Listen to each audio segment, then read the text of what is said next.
உலக மகா உத்தமி கலியுக கண்ணகி கனிமொழி எங்கிருந்தாலும் மேடைக்கு வா. மச்சான் என்னடா பொண்ணு நீங்க பாத்தீங்களா? நீ பாத்தியாடா? இல்லையே மச்சான், இல்லையே.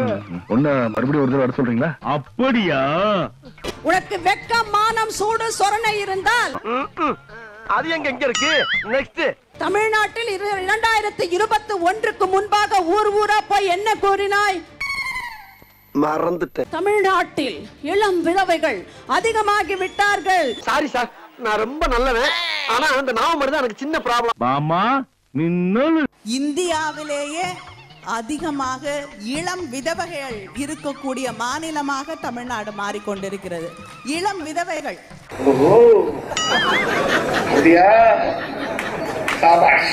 இங்க குடிப்பழக்கம் ஒவ்வொரு நாளும் மதுவுக்கு அடிமையாக கூடிய அந்த நிலை அதிகரித்தே கொண்டே போகுது.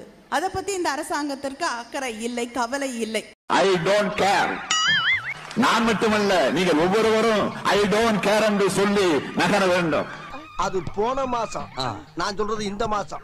ஒரு காமன் கடந்த அதிமுக ஆட்சியில விதவைகள் தமிழகத்தில் எண்ணிக்கையில் அதிகமா இருக்காங்க. இப்ப கம்மியாயிட்டாங்களா? மாட்டினாடா மாஸ்டர், இது அபாண்டமான குற்றச்சாட்டு. இப்ப கம்மியாயிட்டாங்களா? பேச முடியாது. ஆக்சிடென்ட் ஆகிடுமா?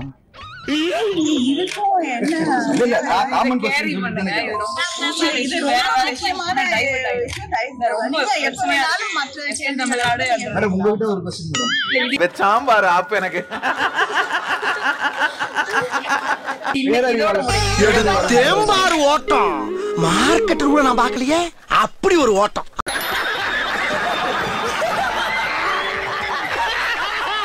தயவு செஞ்சு நீங்க யாரும் தப்பா நினைச்சுக்காதீங்க. பொண்ணுக்கு கொஞ்சம் பைத்தியம். பொண்ணு பேர் என்னம்மா? உலக மகா உத்தமி கலியுக கண்ணகி கனிமொழி. எங்க அப்பா ரொம்ப லென்த்தா இருக்கு. உடல்நிலை பாதிக்கப்படாத அளவுக்கு மதுவிலக்கு கொள்கை அமல்படுத்தப்படும். எங்க ஊர்க்கா சொல்லு. உடல்நிலை பாதிக்கப்படாத அளவுக்கு மதுவிலக்கு கொள்கை அமல்படுத்தப்படும். என்னடா புத்தலாட்டாதே? மர்க்கா சொல்லு. மதுவிலக்கு கொள்கை அமல்படுத்தப்படும். இன்றைக்கு கள்ளச்சாராயமும் கஞ்சாவும் பெருகிவிட்டது என்று வாய் கூசாமல் பேசினாயே, உனக்கு வெக்கம் மானம் சூடு சொரணை தில்லு திராணி ஏதாவது இருந்தால்? என்ன பொறுத்தவரை நான் தான் நல்ல பொண்ணு. எந்த பயனும் இல்ல. ஏங்கண்ணே ஒரு பாட்டு பாடி பார்க்கலாம். எதுக்கு நீ பாட சொல்ற? சும்மா இருங்கண்ணா, ஊமையா இருந்துச்சுன்னா. டாஸ்மாக் கடைகளை மூடுங்கள். தமிழ்நாட்டில் இருக்கக்கூடிய அத்தனை குடும்பங்களும் அழிந்து கொண்டிருக்கிறது. என்ன பேசுறான்? விடு. அவன் சொன்ன வார்த்தைக்கு இங்கே தூக்கி போட்டு கொலை பண்ணலாம்னு தோணும்.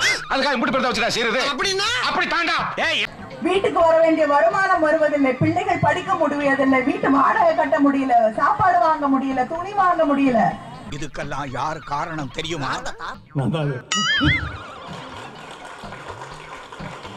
திமுக ஆட்சிக்கு வரும்பொழுது நான் முதல்வராகும் போது நான் மதுக்கடைகளை மூடுகிறேன், தமிழ்நாட்டில் இருந்து மதுவை ஒழிப்பேன் என்று அறிவித்த தலைவர் கலைஞர் அவர்கள். நான் நல்லா பண்றனோ இல்லையோ, ஆனா நீ நல்லா பண்ற. 2000 years later. மதுவிலக்கு கொண்டு வருவோம்னு இந்த தேர்தல்ல நிச்சயமா யாரும் சொன்னதாக எனக்கு தெரியல. குறைக்கப்படும் அப்படிங்கிறது தான் கொடுக்கப்பட்ட வாக்கு. எங்க அப்பா உலகத்துல தோசையை திருப்பி போட்டு பாத்திருக்கேன், இப்ப இட்லியவே திருப்பி போடுறானே. என்ன இடிச்சவாய் நினைச்சிட்டியா இல்ல பைத்தியக்காரன் நினைச்சிட்டியா இல்லன்னா குடிய வச்சு மொத்தமா நான் போலாம் நினைச்சியா? நஷ்டம் வந்துடும். அதனால நாங்க டாஸ்மாக் கடைகளை மூட மாட்டோம். டாஸ்மாக் கடைகளை கொண்டு வந்தது யாரு?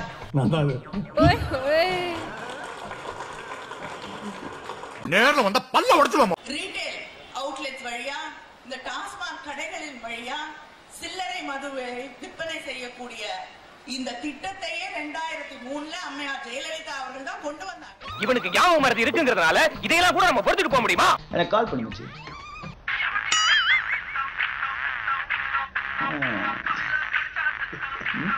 கலைஞர் அவர்கள் இந்த மதுவிலக்கு கொள்கையை நாங்கள் அமல்படுத்துவோம் என்று அறிவித்த உடனேயே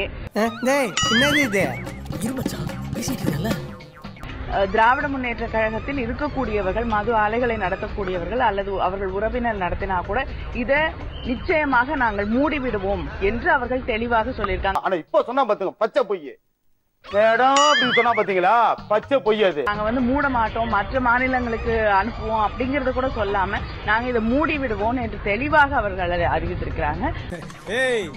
எனக்கே விபத்து அடிக்கலாம் பார்த்தல நீ. திமுக கழகம் தெளிவாக பதில் சொல்லிவிட்டது. அவர்கள் இந்த ஆலைகளை மூடி விடுவோம் என்று தெளிவாக சொல்லியிருக்காங்க. ஐயோ ஐயோ மதுவிலக்கு கொண்டு வருவோம்னு இந்த தேர்தல்ல நிச்சயமா யாரும் வந்து சொன்னதாக எனக்கு தெரியல. இதுல ரொம்ப பரிதாபமான விஷயம் என்னன்னா, சந்திரமுகிங்கிற ஒரு கேரக்டர் தன் உடம்புக்குள்ள வந்துட்டு போறத பாவம் நம்ம கங்காவுக்கு தெரியாது. விதவைகள் வந்து தமிழகத்தில் எண்ணிக்கையில் அதிகமா இருக்காங்க. இப்ப கம்மியாயிட்டாங்களா?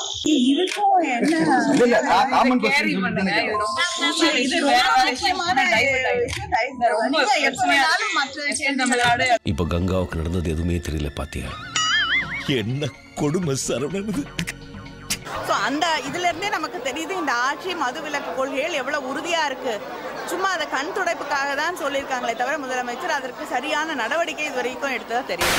ஏண்டா அந்த பாலா போன ஞாபகம் வரதுக்கு எதுவும் மருந்து மாத்திரை வாங்கி சாப்பிடக்கூடாதா? மருந்து வாங்கினது நான் இருக்குன்னு, ஆனா அதை எங்க வச்சிருந்தா மறந்து போச்சு. நீங்க பாத்தீங்களா? செருப்பாலே அடிப்பேன். கனிமொழி அக்கா அவர்கள் பொன்முடி அவர்கள் பேசினதுக்கு ட்விட்டர்ல வந்து இன்னைக்கு ஒரு எதிர்ப்பை தெரிவித்தார்கள். பார்க்கணும், வேற லெவல் எதிர்ப்பு. அதை பார்க்கும்போது எனக்கு எப்படி இருந்துச்சுன்னா,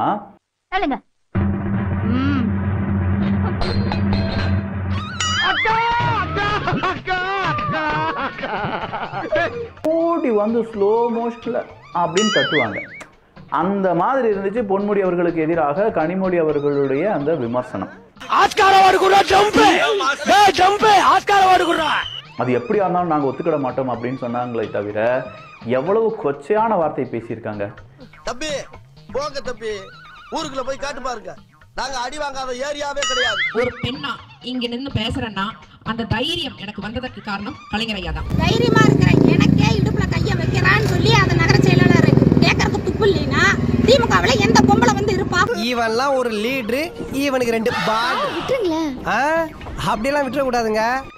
அப்புறம் என்ன, மாப்பிளைக்கே பொண்ணை பிடிச்சாச்சு, சட்டை மாத்திர வேண்டியானே? அதுக்கு முன்னாடி பொண்ணோட தாய் மாமனை ஒரு வார்த்தை கேட்டுக்குங்க. தாய் மாமனை கேட்கலன்னா எப்படி கல்யாணம் நடக்கும்? கூப்பிடுங்க பாத்துறோம். அறநிலையத்துறை அமைச்சர் எங்கள் மாவீரர் சேகர் பாபு ஐயா அவர்கள் ஒரு மனிதன் எப்படி இருக்கணும் அப்படிங்கறதுக்கு ஒரு உதாரணம் வந்து சேகர் பாபு ஐயா அவர்கள். மயில புடுங்க வேடப்பாள் அமுகு டுமுகு அமால் டுமால். டேய் என்ன, நான் அங்க இருந்து பாக்குறேன், அப்படியே அணைச்சே கொண்டாந்து இங்க நிப்பாட்ற. எதுக்கு நினைக்கிற? உனக்கு என்ன வேணும்? எனக்கு தெரிஞ்ச டாக்டர் புதுசா சேனல் ஆரம்பிச்சிருக்காரு. Subscribe subscribe.